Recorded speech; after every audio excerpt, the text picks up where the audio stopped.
त्रिशूल देखा है आप लोगों ने? देखा है त्रिशूल? त्रिशूल के अंदर बीच की जो डंडी होती है एकदम सीधी होती है, और त्रिशूल के अंदर जो दो डंडियां होती हैं आसपास की, वो सर्प की आकृति की होती है, सर्प की आकृति।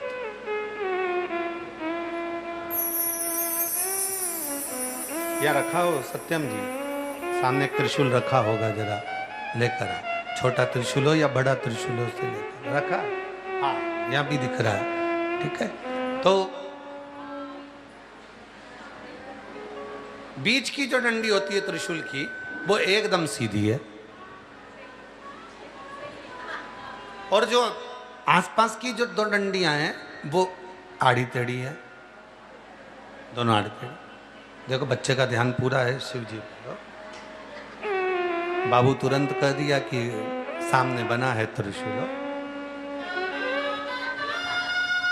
देखिए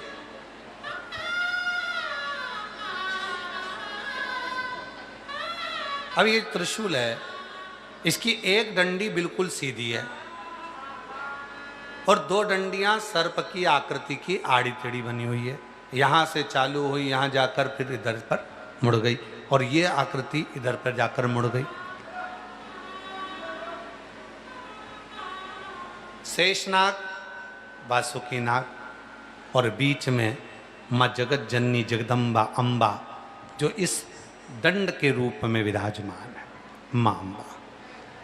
और ये जो प्रतिबिंब स्वरूप तुमको दिख रहा है, जो बीच का एक स्वरूप नजर आ रहा है, लोग कहते हैं त्रिशूल मां देवी के हाथ में भी होता है, त्रिशूल सारे देवताओं के हाथ में होता है, त्रिशूल आखिर सभी के पास, ब्रह्म जी के पास में, स्वयं दत्त महाराज के पास में, सबके पास में त्रिशूल का भाव होता है। त्रिशूल में एक शेषनाग है, दूसरा वासुकी नाग है, और बीच का जो दंड जिसको हम पकड़े हुए हैं ये मां आद्य शक्ति है। और त्रिशूल के जो बीच का भाग है वो कहाँ प्रकट हुआ? तो शास्त्र कहता है, शिव महापुराण की कथा कहती है, जब शेषनाग और वासुकी नाग दोनों में झगड़ा होने लगा, मां अम्बा जगदम्बा तब साधना में लीन हो गई। तब दोनों के झगड़े को मिटाने के लिए भगवान एक स्वरूप में, हरि और हर दोनों का एक स्वरूप हो गया। आधा भगवान शिव हैं और आधा भगवान विष्णु हैं। दोनों इस स्वरूप में प्रकट होकर शेषनाग और वासुकी नाग को दर्शन देते हैं। और जब शेषनाग, वासुकी नाग, आद्य शक्ति और हरि और हर, जम के बोलो कौन? हरि और हर, ये दोनों के मध्य में जब प्रकट होते हैं, दोनों के मध्य में, तब भगवान देव अधिदेव महादेव और भगवान नारायण कहते हैं, हम दोनों में कोई भेद नहीं है। तब मां अम्बा जगदम्बा ने हाथ जोड़कर कहा, अगर आप इन शेषनाग और वासुकी नाग के लिए एक हो गए हो तो कृपा करो, सारे दुष्टों का संहार करो। तब शिवजी हरि और हर, शेषनाग, वासुकी नाग, मां अम्बा, आद्य शक्ति और हरि और हर के रूप में त्रिशूल प्रकट हो गया, जिसने पूरे दुष्टों का संहार कर दिया, पूरे दुष्टों का। तो दुनिया को लगता है ये केवल त्रिशूल है। जितने आस्था चैनल पर सुन रहे हैं, जितने फेसबुक यूट्यूब पर कथा श्रवण कर रहे हैं, जितने मोबाइल पर कथा सुन रहे हैं, जितने अपने दुकानों पर, घरों पर जो ऑनलाइन कथा को श्रवण कर रहे हैं, आज बड़े ध्यान से सुनना, ये कथा श्रावण महीने की ऑनलाइन कथा जो आप श्रवण कर रहे हैं, ये बड़ी विचित्र कथा है, इसको बड़े भाव से सुनिए। ये कथा अभी तक व्यासपीठ पर सम्मुख में नहीं आई, पर आज अगर बाबा की कृपा से आई है तो उसका स्मरण। दुनिया के लोगों को लगता है ये केवल त्रिशूल है। नहीं नहीं भाई, हरि और हर दोनों का मिलन एक जगह पर, ये बीच बिंदु में हुआ है, ये बीच बिंदु। अब त्रिशूल को पकड़ा कहां से जाता है? त्रिशूल को यहां से पकड़ोगे क्या? जम के बोलो नहीं। त्रिशूल को यहां से पकड़ोगे क्या? नहीं। त्रिशूल को यहां से पकड़ोगे? नहीं। त्रिशूल को यहां से पकड़ोगे? नहीं। त्रिशूल को पकड़ोगे आप यहां से, मतलब अपने भीतर शक्ति उत्पन्न होना चाहिए, अपने भीतर बल आना चाहिए, और जब शक्ति हमारे पास होगी तो फिर ये हरि हर शेषनाग वासुकी नाग अपना कर्म अपना कृत्य तुरंत करेंगे, फिर वो दुष्टों का संहार तुरंत करेंगे। दुष्टों का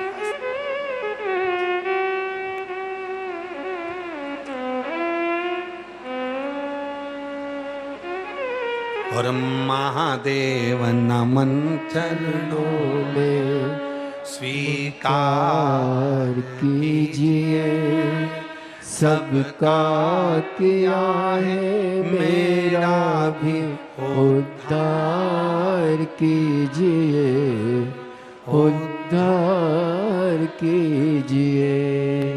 हे त्रिकुंडधारी, हे त्रिशूलधारी, हे त्रिकुंडधारी, हे त्रिशूलधारी।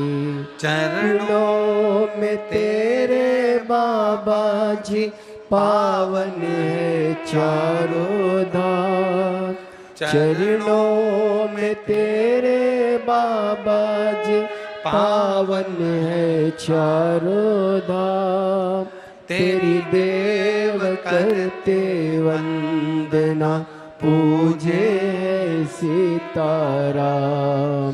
तेरी देव करते वंदना, पूजे सीताराम। हो जाए पूरी कामना, हो जाए पूरी कामना। उपकार कीजिए, सबका किया है मेरा भी उद्धार कीजिए, उद्धार कीजिए। हे त्रिपुंडधारी, हे त्रिशूलधारी, हे त्रिपुंडधारी, हे त्रिशूलधारी। तो ये दंड जो नजर आ रहा है, ये क्या है?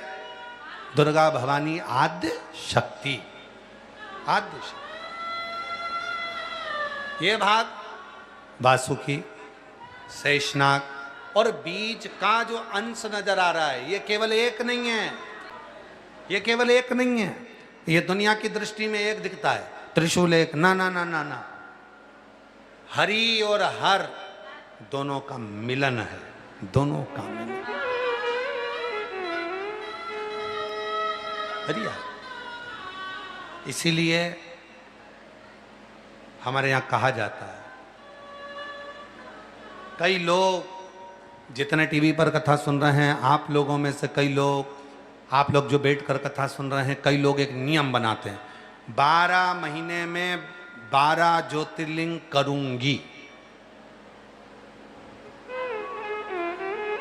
और शिव पुराण क्या कहती है? 12 महीने में नहीं, आराम से 12 वर्ष का भी संकल्प मत लो तुम, तो आराम से मेरा भोले बाबा जब चाहे तब ज्योतिर्लिंग का दर्शन करा। 12 महीने में पीछा नहीं छुड़ाना है।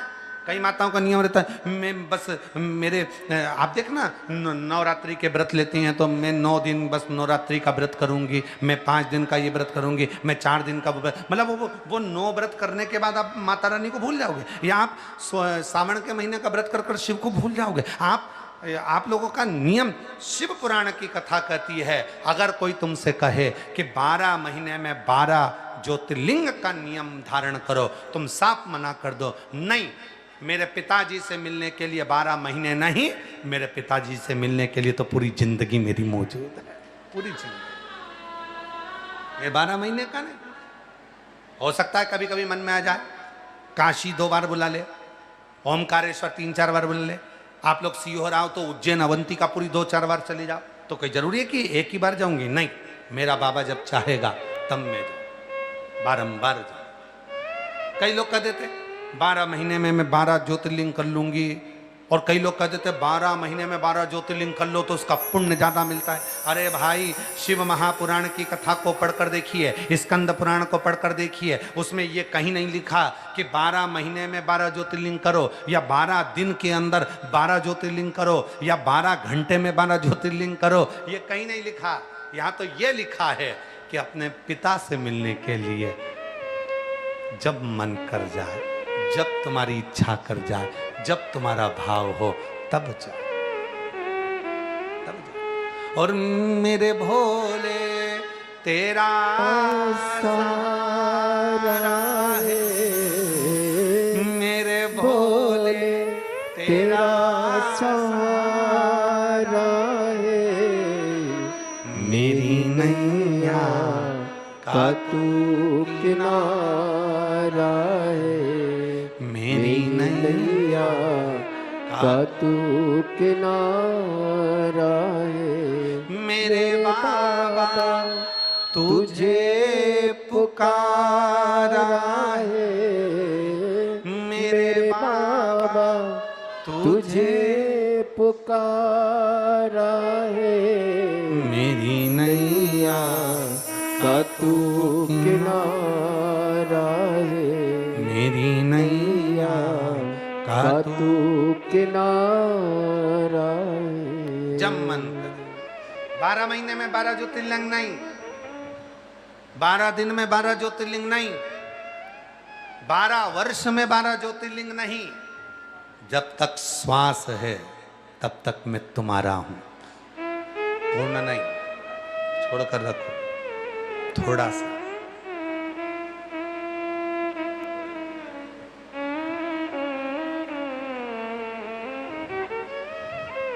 अपने नियम को थोड़ा सा, कई लोग कह देते हैं कि मेरा ये वाला व्रत पूरा हो गया, मैं उद्यापन कर दूं। उद्यापन करी तो फ्री हो गई। जैसे ही लोगों के 12 ज्योतिर्लिंग हुए तो लोग कहते थे हमारे तो हो गए, फ्री हो गए ना। मैं तो आऊंगा, करूंगा आराम से, आराम। और सत्य कहे ना, तुम्हें बाबा की प्रतीक्षा होना चाहिए और बाबा को तुम्हारी प्रतीक्षा हो। तुम्हें बाबा की प्रतीक्षा हो और बाबा को तुम्हारी प्रतीक्षा हो। दोनों को एक दूसरे की प्रतीक्षा होना चाहिए, एक दूसरे की प्रतीक्षा। इसका भी एक संवाद है।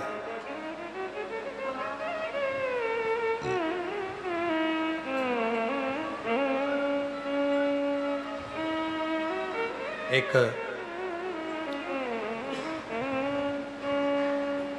गोनाद नाम का एक शिव भक्त था। गोनाद भगवान शंकर की आराधना करता था, साधना करता, पूजन में डूबता था, स्मरण करता था। गोनाद भगवान की अविरल भक्ति को धारण करता था। गोनाद शिव की भक्ति में डूबने वाला, पर उसकी मृत्यु नजदीक में थी। गोनाद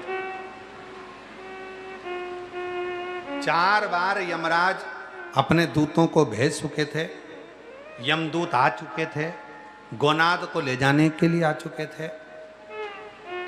स्कंद पुराण कहती है कि गोनाद के प्राण लेने के लिए यमदूत आते थे, पर गोनाद को ले जा नहीं पाते थे। क्यों?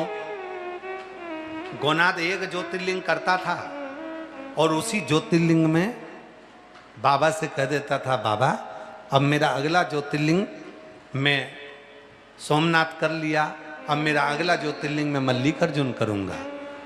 बाबा जब तक मैं मल्लिकार्जुन ना कर लूं तब तक तो मुझे उठा मत लेना, तो मुझे उठा मत लेना। कहां खड़े होकर बोलता था? एक ज्योतिर्लिंग में खड़े होकर बोलता, बाबा मेरा एक ज्योतिर्लिंग हो गया। गोनाथ कहता जब तक मेरे मल्लिकार्जुन ना हो जाए तब तक तू मुझे उठा मत लेना। अब गोनाथ का हो गया एक्सीडेंट, यमराज उसे लेने आ गए, यमदूत उसे लेने आ गए, पर उसने तो मल्लिकार्जुन का संकल्प ले लिया था कि अगला ज्योतिर्लिंग मल्लिकार्जुन करूं, जब तक दर्शन ना करूं तब तक उठा मत ले।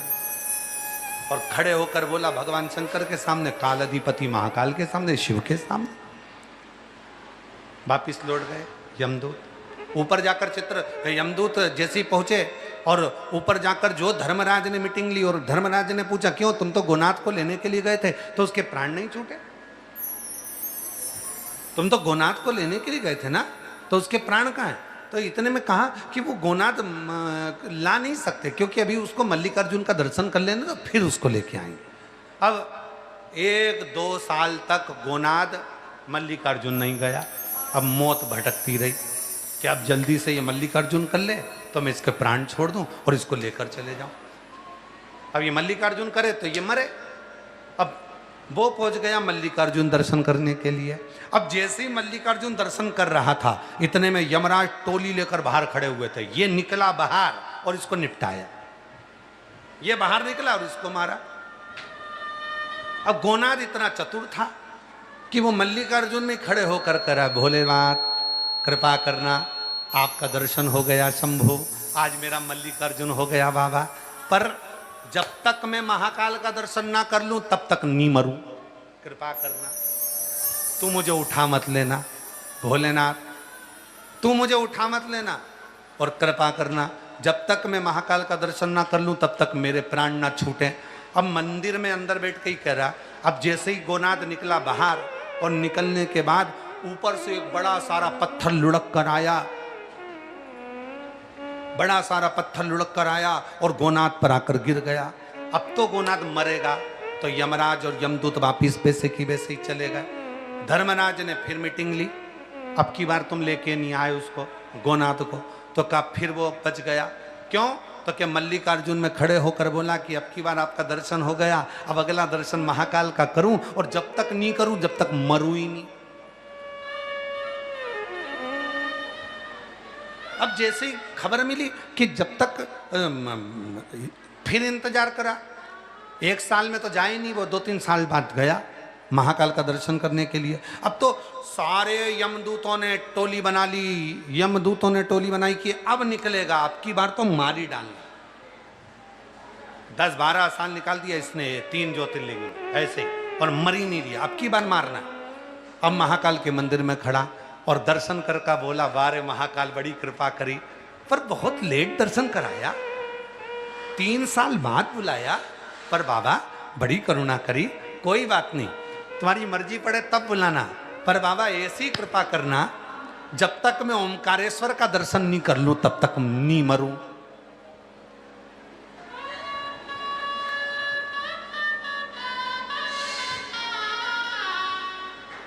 जब तक मैं ओमकारेश्वर का दर्शन ना कर लूं तब तक नहीं मरूं। अब फिर निकला बाहर और जैसे ही महाकाल से बाहर निकला और महाकाल से बाहर निकलकर अब की बार सामने से ही महाकाल वन में से निकलकर एक सांप आया, इसको डस गया और डसा तो यमदूतों ने सोचा अब की मरेगा, पर मालूम पड़े फिर बच गया। फिर गए ऊपर, धर्मराज ने कहा क्यों, तुम तो गोनाथ को उठाने गए थे और गोनाथ को लेके आए, तो क्या वो तो मरा ही नहीं है। फिर एक बार बोल दिया अब क्या रहा, ओमकारेश्वर जाएगा, ओमकारेश्वर के लिए। 6 साल के बाद ओमकारेश्वर गया। अब ऐसे करते हुए उसके 22 साल निकल गए, मौत उसके पीछे दौड़ रही। ये महाकाल दर्शन करने के बाद अब की बार इसको ओमकारेश्वर में तो निपटा ही देंगे पक्का। यमदूतों ने विचार कर लिया अब की बार इस गोनाथ को तो ओमकारेश्वर में निपटाएंगे। अब वो जो ओमकारेश्वर में निपटाने गए, वो ओमकारेश्वर के मंदिर में दरवाजे पर खड़ा, दरवाजे पर से अंदर प्रवेश गया। अंदर अच्छा यमदूत, यमराज, यमदूत मंदिर के अंदर प्रवेश नहीं कर सकते, अंदर जाए नहीं, बाहर खड़े इंतजार कर रहे अब आएगा। जैसे ही आया गोनाथ अब की बार फिर कहा वाह वाह वाह ओमकारनाथ क्या गजब करा, 6 साल के बाद दर्शन दिए, कोई बात नहीं, बाबा बुलाते रहना। अब मेरे मन में आया है अब की बार मैं भीमा शंकर का दर्शन कर लूं, और जब तक भीमा शंकर का दर्शन नहीं करूं तब तक मुझे उठा मत लेना तुम मुझे उठा मत लेना। अब की बार जमदूतों ने कहा विचार करते हैं इसको नर्मदा जी में ही पटक देते हैं। और जैसे ही आ रहा था नहाने के लिए नर्मदा जी में गया, और जो नर्मदा जी में गया तो नर्मदा जी का बहाव बढ़ा दिया यमदूतों ने। जो बहाव बढ़ाया ये उसमें बह गया। तो विचार कर अब की बार मर जाएगा, बचेगा ही नहीं। मालूम पड़ा एक पत्थर से जाकर चिपक गया, निकल के बाहर आ गया। फिर वापस धर्मराज ने कहा ये तो मरा ही नहीं, तो क्या अब की बार बोल के आया है? कहाँ का? भीमा शंकर का। भीमा शंकर का? हाँ। फिर गोनाथ गया भीमा शंकर 12 साल के बाद। और अगर वो 12 महीने के 12 ज्योतिर्लिंग कर देता तो बोलो बोलो सुन के बोलो जरा। और अगर 12 साल के 12 ज्योतिर्लिंग कर देता तो भी निपट जाता। अब उसके हो गए 52 वर्ष का, वो हो गया 52 वर्ष का हो गया। अब गया 12 वर्ष के बाद भीमा शंकर। और अब की बार यमदूतों ने विचार कर अब तो निपटा के मानेंगे। अब गोनाथ को निपटाने के लिए यमदूत लग गए पीछे। ये गया भीमा शंकर।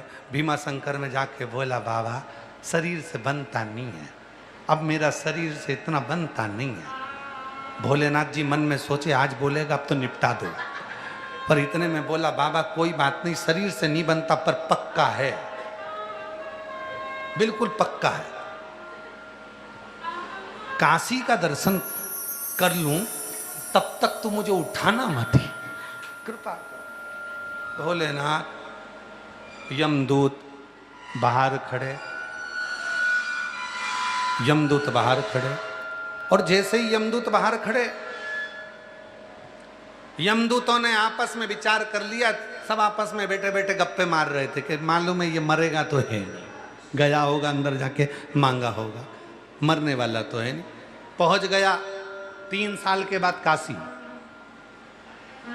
विश्वनाथ जी के दर्शन कर कर बोला बाबा कृपा करना, बड़ी मन में तमन्ना है, बहुत दिनों के बाद बुलाया, पर आज मन में आया है कि बाबा मैं कैसे भी बस ऐसी कृपा करो, ऐसी करुणा करो मेरे शंभु कि मैं बाबा आपकी कृपा से ऐसी कृपा कर दो कि मैं जाकर किसी भी हालत में त्र्यंबक के दर्शन करूं,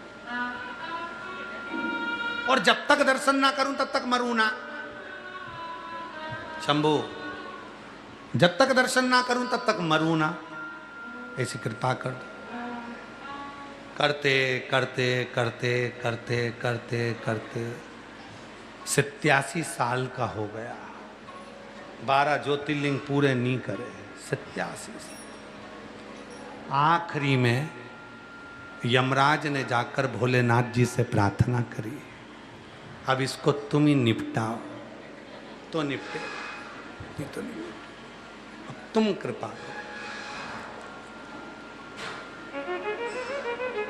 तुम कृपा करो। 11वां ज्योतिर्लिंग था, रामेश्वरम का दर्शन कर 12वां ज्योतिर्लिंग घृष्णेश्वर। 11वें में भगवान शंकर ने जाकर एक भिक्षुक का रूप रखकर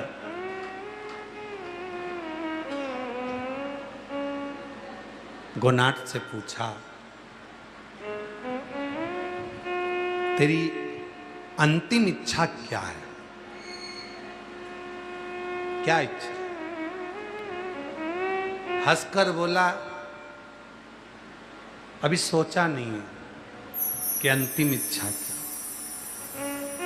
और तुम कौन होते हो मेरी अंतिम इच्छा पूछने वाले? मैं कोई अभी मर रहा हूं? शंकर भगवान बोले 85 का हो गया, अब तो मुंह से बोल दे कि केवल एक ही ज्योतिर्लिंग की इच्छा रह गई है, 12वां आखिरी है घृष्णेश्वर, और जाने की तैयारी कर ले। बोल तेरी अंतिम इच्छा क्या है? तो कहने तुमको क्यों बताऊं मेरी अंतिम इच्छा क्या है? और बैठा रामेश्वरम के ज्योतिर्लिंग में बोलता है बाबा बड़ी कृपा करी, 85 का हो गया, तो कृपा करके मुझे कृष्णेश्वर का दर्शन करा दे, और जब तक दर्शन नहीं करूं तब तक मरूं ही नहीं।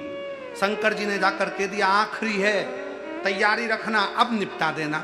तो क्या अब तो वैसे ही निपट जाएगा, 92-93 का हो गया, 92 का हो गया, अब क्या बचा। कृष्णेश्वर का दर्शन करने के लिए गया, वहां खड़े होकर बोलता है, बाबा बड़ी कृपा करी, 92 की उम्र में मेरे को तुम्हारा दर्शन हुआ, बस एक इच्छा रह गई है तुमसे मिलने की। एक बार बाबा नंदी पर बैठ कर आना, पार्वती को साथ लाना और तेरा दर्शन करूं, तब मेरे प्राण छूटें। अब मांगा, जैसे ही कृष्णेश्वर से बाहर निकला, शिव नंदी पर बैठकर पार्वती को साथ लेकर सामने खड़े थे। यमदूत खड़े थे इसको लेने के लिए। यमदूत ने देखा इसको तो शंकर नंदी पर बैठकर पार्वती को साथ लेकर। आप लोगों ने 12 ज्योतिर्लिंग में से कोई सा ज्योतिर्लिंग करा है? कौन कौन सा करा है? महाकाल, ओमकार, आप लोग? मल्लिकार्जुन करा, सोमनाथ करा। पूरे 12 ज्योतिर्लिंग का दर्शन करो। और आपसे भी निवेदन है, जितने आस्था चैनल पर कथा श्रवण कर रहे हैं, गोनाथ की कथा को जिसने श्रवण करा, हर ज्योतिर्लिंग में जाकर कहता था मेरा वो ज्योतिर्लिंग नहीं हो जाए जब तक मुझे मारना मत, मेरे प्राण ना छूटे। पूरे 12 ज्योतिर्लिंग का दर्शन करिए और आखिरी में कृष्णेश्वर जाकर दर्शन करिए।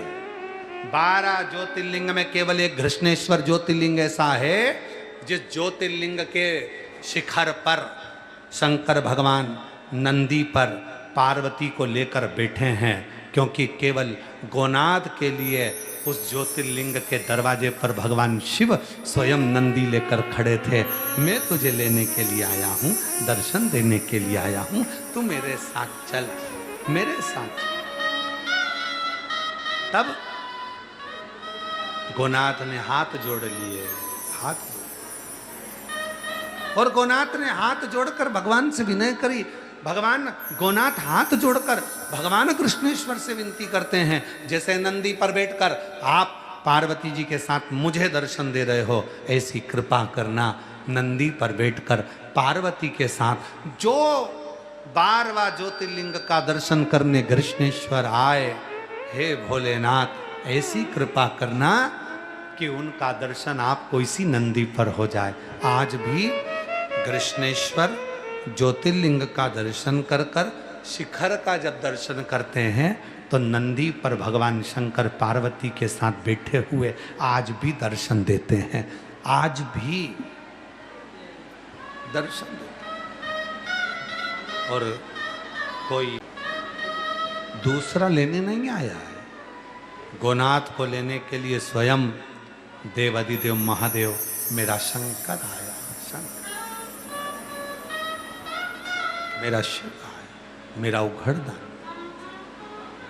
इसीलिए शिव महापुराण की कथा बारंबार कहती है, बारंबार, कि शिव के सिवा कहीं दिल ना लगाना, शिव के सिवा कहीं दिल ना लगाना, वरना पड़ेगा तुझे आंसू बहाना, वरना पड़ेगा तुझे आंसू बहाना। शिव के सिवा कहीं दिल ना लगाना, शिव के सिवा कहीं दिल ना लगाना। बड़े भाव से दोनों हाथों से ताली से वरना पड़ेगा तुझे, वरना पड़ेगा तुझे आंसू बहाना। शिव के सिवा कहीं दिल ना लगाना, शिव के सिवा कहीं दिल ना लगाना।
जिया है, सच्चा जीवन वो ही जिया है।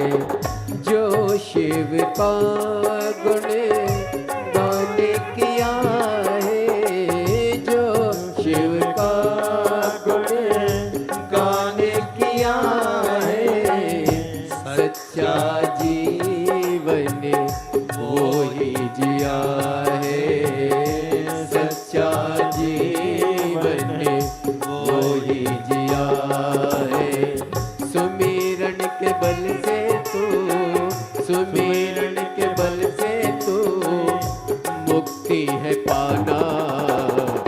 शिव के सिवा कहीं दिल ना लगाना, शिव के सिवा कहीं दिल ना लगाना। वरना पड़ेगा तुझे, वरना पड़ेगा तुझे आंसू बहाना। शिव के सिवा कहीं दिल ना लगाना, शिव के सिवा कहीं दिल ना लगाना।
जवां है, बाला पलने गया आज जवां है।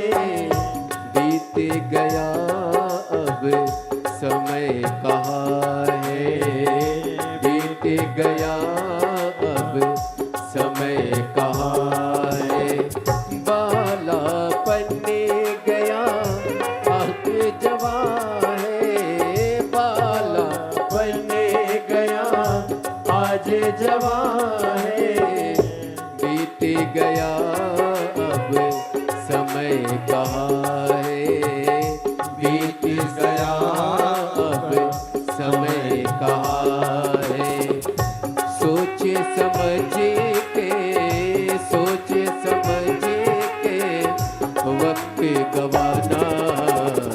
शिव के सिवा कहीं दिल ना लगाना, शिव के सिवा कहीं दिल ना लगाना। वरना पड़ेगा तुझे, वरना पड़ेगा तुझे आंसू बहाना। शिव के सिवा कहीं